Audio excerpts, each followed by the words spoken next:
இவங்க 4 பேத்துக்கிட்ட இருந்து ஒரு காய வந்து பொத்தி பொத்தி பாதுகாப்பு பண்ணி, இன்னைக்கு வந்து அத அறுத்து தான் குழம்பு வைக்க போறேன் பார்த்துக்கிடுங்க மக்களே. அந்த 4 பேர் யாருன்ட்டு கரெக்ட்டா சொல்றேன் பாருங்க.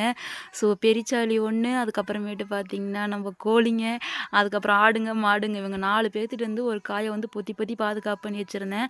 அதாவது பூசணிக்காய் வந்து அதிகமா பார்த்தீங்கன்னா, நம்ம வீட்டுல வந்து யாருமே சாப்பிட மாட்டாங்க. அது வந்து யாரா பறிச்சுட்டு போய் சாப்பிட்டுட்டுன்னு சொல்லிட்டு நானும் விட்டுட்டேன் பார்த்துக்கிடுங்க. அது வந்து இப்ப பூசணிக்காய் விரும்பி சாப்பிடுறவங்க வந்து அத பறிச்சுட்டு போயிடுறாங்க. நாங்க எதுவுமே கேட்டுக்கிறதில்ல. அதனால பார்த்தீங்கன்னா, இந்த ஒரு காய மட்டும் பொத்தி பொத்தி பாதுகாப்பு பண்ணி வச்சேன். காகிதம், கவரு அது இதுன்னு சொல்லிட்டு மேல எல்லாம் மூடி ஃபுல்லா கவர் பண்ணி வச்சிருந்தேன். பூமிக்கு அடியிலேயே எவ்வளோ தூரம் வளரட்டுமோ வளரட்டும்னு சொல்லிட்டு, இதுக்கு மேல விட்டா முத்தி போயிருன்னு சொல்லிட்டு, நானும் அறுக்க ஆரம்பிச்சுட்டேன் பார்த்துக்கிடுங்க. அறுத்து இன்னைக்கு வந்து இத தான் இன்னைக்கு செஞ்சாகணும்னு சொல்லிட்டு மைண்ட்ல ஃபிக்ஸ் பண்ணிட்டேன்.